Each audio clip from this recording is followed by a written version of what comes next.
के नतीजे कमज़ोर रहे हैं। मुनाफे में 28% और आय में 19% की कमी आई है। कमज़ोर वॉल्यूम के चलते नतीजों पर थोड़ा दबाव दिखा है।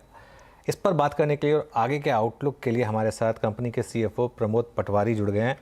Pramod ji, good afternoon. क्या हुआ इस क्वार्टर में सर? आपके नंबर्स थोड़े नीचे पिछले क्वार्टर के मुकाबले, सेम क्वार्टर लास्ट ईयर में, और दोनों सेगमेंट शुगर और डिस्टिलरी बिजनेस में थोड़ा प्रेशर। क्या हुआ यहाँ पर? क्या वन ऑफ था या फिर कोई बिजनेस रीजंस रहे यहाँ पर? तो अनुज, जैसा कि हमने पहले भी बताया है दर्शकों को कि हमारे लिए 2 साल काफी चैलेंजिंग रहा in terms of cane availability. तो ये एक लेगेसी इफेक्ट है। इस साल की जो गन्ने की फसल अभी तक हमारे एरिया में लग रही है, हमें लगता है ठीक रहेगी।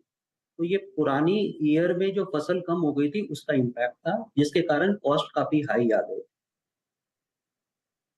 तो जैसे अनुज पूछ रहे थे कि क्या ये एक वन ऑफ है या फिर ये थोड़ा सा मामला कुछ और खिंच सकता है, specially on the sugar side, क्योंकि यहाँ पर हम देख रहे हैं थोड़ा सा मुनाफा बढ़ा है, हाउएवर एवरेज रियलाइजेशंस में ज्यादा तेजी नहीं देखने को मिल रही है। तो वहां पर कोई क्या विजिबिलिटी है?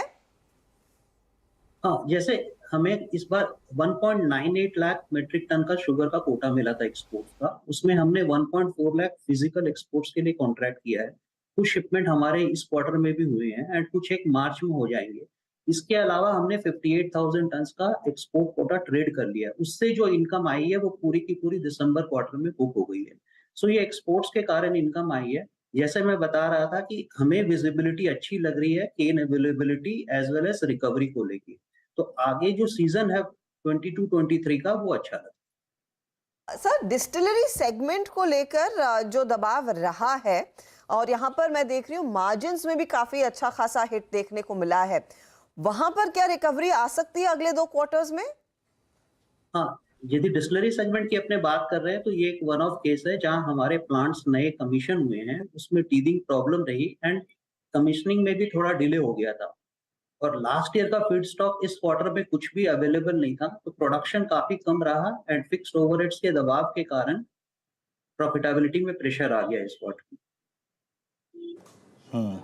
ओके सर, आगे जाके मैं जो हर्षदा का प्रश्न था वो यही, डिस्टिलरी सेगमेंट में जो मार्जिन्स की ट्रेजेक्टरी जो इस बार करीब 4% रही, आगे की ट्रेजेक्टरी क्या है? और मैं एक और प्रश्न पूछना चाहूँगा यहाँ पे कि फाइनली अगर आप देखें bye the end of this fiscal, आपकी जो इथेनॉल कैपेसिटी होगी सर, क्योंकि आगे आने वाले जो 2 वर्ष हैं 25 तक के, अगर आप देखें काफ़ी महत्वपूर्ण है, आपकी कैपेसिटी टोटल कितनी होगी इस वक्त? सॉरी, आपकी आवाज बीच में ब्रेक हो रही थी, मैं क्वेश्चन पूरा सुन नहीं पाया।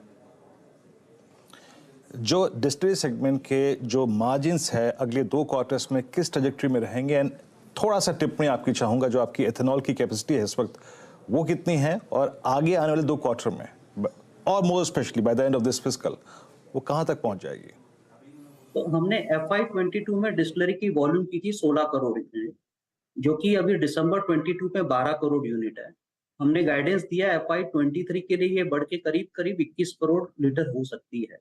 डिस्टिलरी जो हम प्रोडक्ट बना के ईएनए बेचते हैं एंड इथेनॉल बेचते हैं। इथेनॉल का price government of India decide करती है। तो रेवेन्यू साइड हमें पता है क्या आने वाला है। कॉस्ट हमारा इंटरनल है, मोलासेस से या गन्ने से बनाते हैं। तो जैसे ही ये वॉल्यूम आएगी प्रॉफिटेबिलिटी अपने ही आ जाएगी।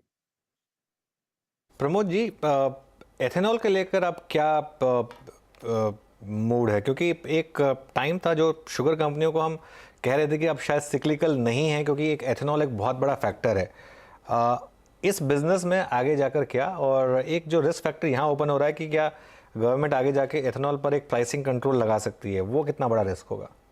अनु सॉरी, आपकी आवाज आ नहीं रही है, कुछ डिस्टर्बेंस। मैं एथेनॉल स्टोरी के बारे में पूछ रहा हूँ कि वो कितना बड़ा ट्रिगर है अब आपके लिए, और क्या ये रिस्क है कि आगे जाके इस पर भी शायद प्राइसिंग कंट्रोल आ सकते हैं? आई एम सो सॉरी अनुज, आवाज ट्राई करिए। सर, एथेनॉल को लेकर क्या आपको मेरी आवाज आ रही है?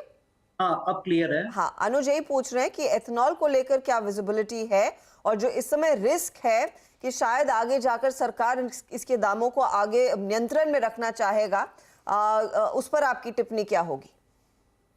तो इथेनॉल के लेके कंप्लीट विजिबिलिटी है हमारे यहाँ पे, और हमें नहीं लगता कि आगे जाके इथेनॉल के प्राइसेस पे कुछ भी रिस्क है।